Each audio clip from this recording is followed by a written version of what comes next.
let's try this again because YouTube just shut down my phone. So I have this Huawei Mate 8. And it is hands down the worst phone I've ever had in my life. I had rave reviews online, but I hate it. The keyboard is wonky. It closes all the time. It burns out. Charging cables like crazy, and right now it won't even charge past 30%. So this is probably just gonna die sometime. Yeah, so we're going out today. I haven't been out with you in a while. Actually, I haven't been out at all in a while. My last video was sometime in March. That's actually the last time I've left my house without my husband forcing me to go. So.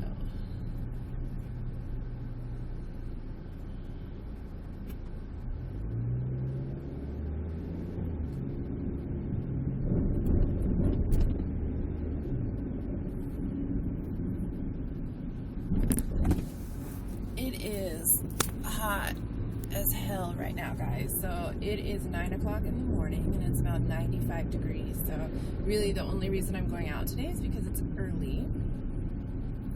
And I know I can go out and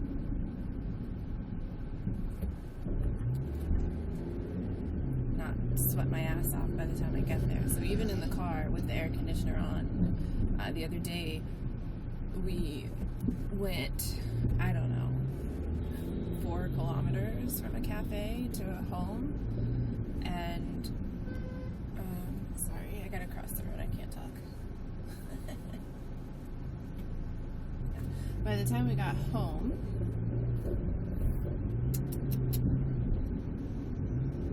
my husband's shorts were drenched in sweat and my t-shirt was wet, and we had the air conditioner on in the car.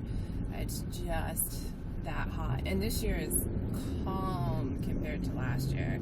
Last year was blazing to the point that in some places of India the streets were melting.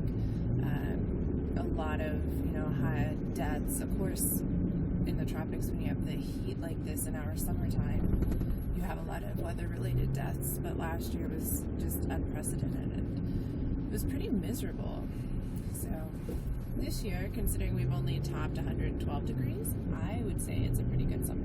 So, but it's still hot. So, if you're following me on my blog, www.girlversuscity.com, I am doing a 30-day detox show live challenge.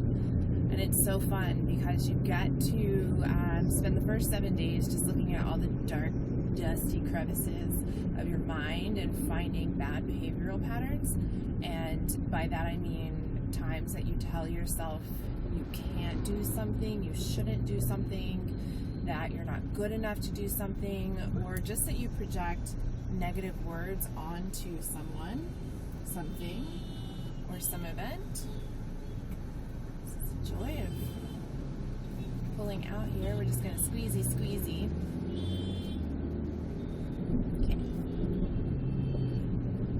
So it's just about finding all these negative influences in yourself first, recognizing speech patterns,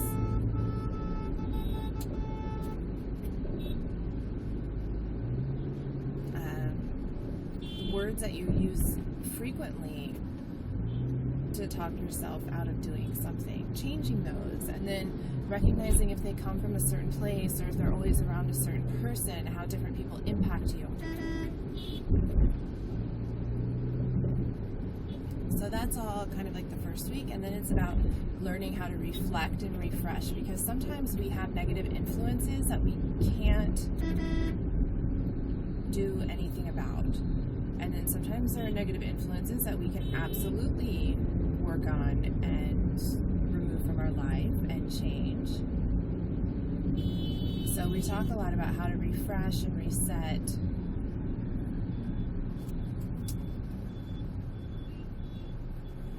And while I'm doing this personal detox, I probably shouldn't be driving because I'm about to drop a whole load of F-bombs coming up here real quick. So, my detox, my negativity comes anytime I'm out in public or driving in Pune. It's become very overwhelming for me after living here for pushing 6 years now. So basically my story, I came here for a summer. I met my husband at a bar.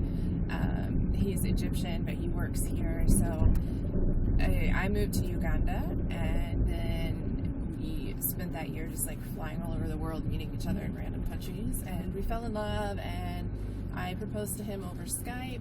We got married 2 months later in Cairo, the day before a presidential overthrowing. Best wedding ever. If you've never been officiated by an army man in fatigues with a machine gun, I highly recommend it, because he doesn't give a shit about your vows. He basically just looked at me and said, "You really want to marry this guy?" And I said, "Yeah." And he goes, "All right, then," stamped the paper and told us to get out of the office. So that was my wedding. Hilarious. So anyway, we got married, and his job was here, and so we came back, and almost 5 years later, we're still here. There goes my camera.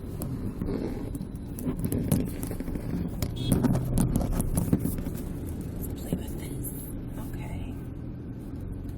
So, we're still here. But yeah, so my real big detox time, the time that I'm like really mean to myself, I guess you could say, or that I'm just in a real negative headspace, is when I have to go out. Because it's just so overwhelming for me. I come from a small town in Indiana. My apartment society has more people than my entire hometown. And in my neighborhood, there's more people than 8 counties in Indiana. So you're kind of packed like sardines, and people are very nosy. They always want to know what you're doing, and they honestly they mean well. I don't mean that in a negative way, but I'm kind of more of a private person, and I don't want to tell strangers my life story. But they find it fascinating, and they want to know because they're just so open and friendly, and that's just how they are with everybody. So for me, it's a little overwhelming. I have a couple of aunties in our society that I've opened up with, a few kids in there that I really love, that love my dog. But so I find myself getting really frustrated, really short, really aggravated when I go out in public. And a lot of that comes from some past experiences I have had in India that were not so positive, involving men in public. So I don't want to discourage anybody from coming here. It is a fantastic place. There is nowhere else in the world like India. You'll never live anywhere else like this. You'll never visit anywhere else like this. And we're in a very small town, so my town is not a tourist destination at all. It's people come here to either go to the Osho ashram or they come here to work. So when I came here 5-6 years ago, this wasn't even a road. This was a dirt track of potholes practically. And this side of town is just built up due to all the international business. But yeah, I used to be able to go months and months without ever seeing another white person or another foreigner.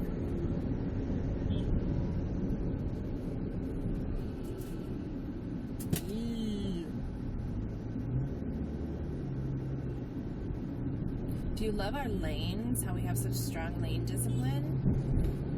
We just drive wherever the F we want to drive. So it's really fun. I say this in every one of my videos, but it really is like playing real life Mario Kart. But today, because I really just feel the need to get out of the house, and ever since I've come home from Dubai, I've been so energetic and so ready to just like, I don't know, tackle all the world's problems and be a billionaire boss lady. There goes my camera again. But I decided today to go out. Okay. So I bought my camera mount for 100 rupees out the window from a little kid a couple weeks ago. So it's done really good for, it's like a dollar. The rupee's 68 to the dollar, so I mean that's like $1.50. I think. I don't know. I haven't had my coffee yet, so I'm not good at math in the morning. Ask me in about an hour, and I will be brilliant at math. We went to Starbucks one day, and my husband, he's a transportation engineer, so he builds bridges, roads, highways, parking structures, cool shit like that. And he gave me a math test in Starbucks one day because I was telling him about how I'm trying to teach him better English. His first language is Arabic, so I'm trying to teach him how to write better. And I told him his problem is that he just won't listen to what I'm telling him because he's so stuck on how he was taught that he can't get over that to learn in my classes. So he said, well, if I taught you math, you wouldn't be able to do it. And I said, oh, you try me.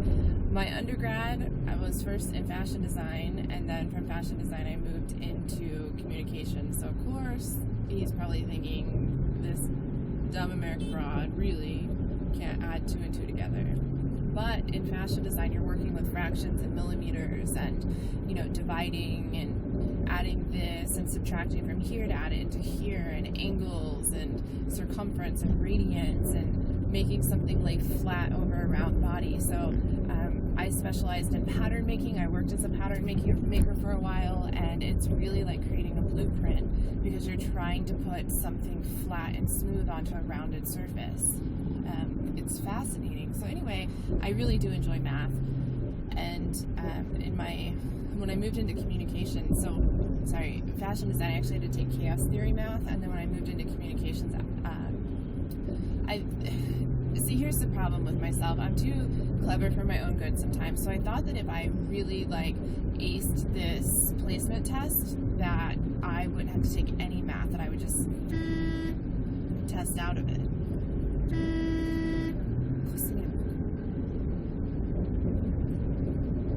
Yeah, you guys got to hear me cuss in Arabic. I hope my mother-in-law doesn't watch this. But anyway, so I had to take chaos theory math because I thought I was being clever and testing myself out of math because I recognized a pattern in the answer sheet. And so I got almost a perfect score on it, and they put me into the highest level math. And then when I went into my undergrad, because I had this stupid, ridiculous math class, they made me take 3 levels of statistics for communications. But I guess it makes sense, you know, data mining, data population, extrapolation, blah, blah, blah. My authors, so I own a publishing company, Pen Name Publishing, my little plug.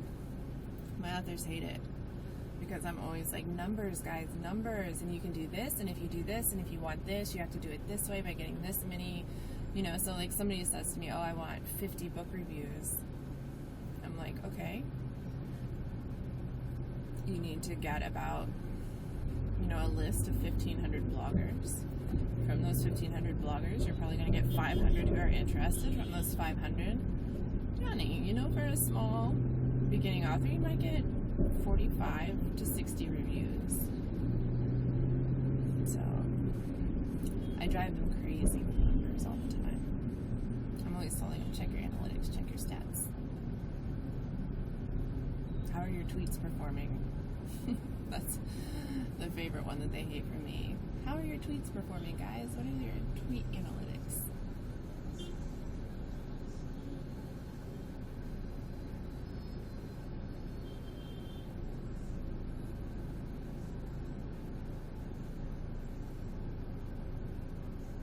Traffic has been really calm this morning. I'm surprised.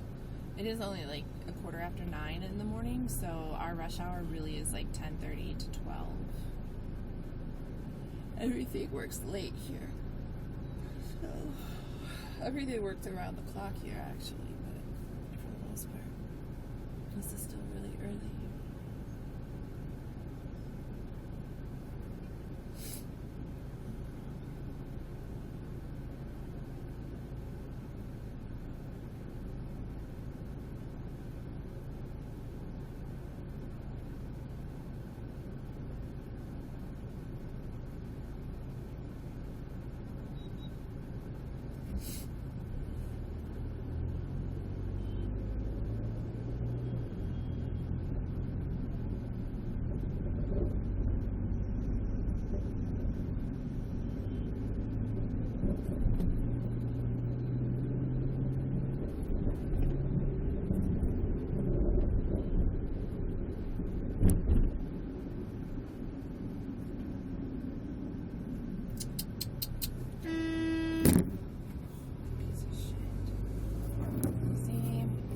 And he was even from the Westin Hotel, so he just like, it doesn't matter. My camera. I shouldn't be fucking with my camera when I'm driving. That's okay, we're almost there.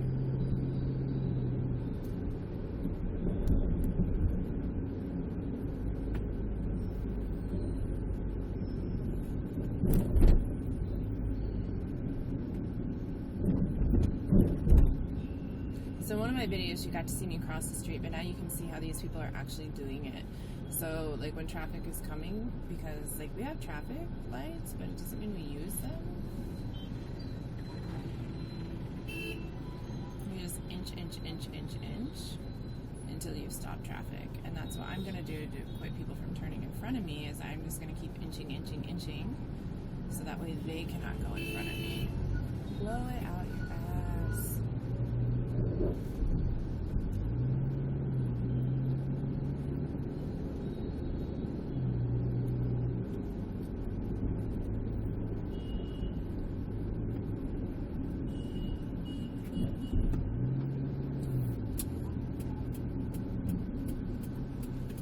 So this area here is called Corrigan Park, and this is lane 6.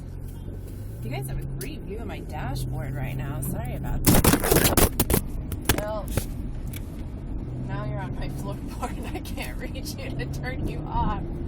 I am like a walking advertisement for why you shouldn't do this while you're driving. So bear with me. I'll turn you off here in a second. I'm about to pull up anyway. So, moral to the story, my friends, this is called Corrigan Park. It's a fun, cute little area full of cafes, blah, blah, blah. It's where I go all the time.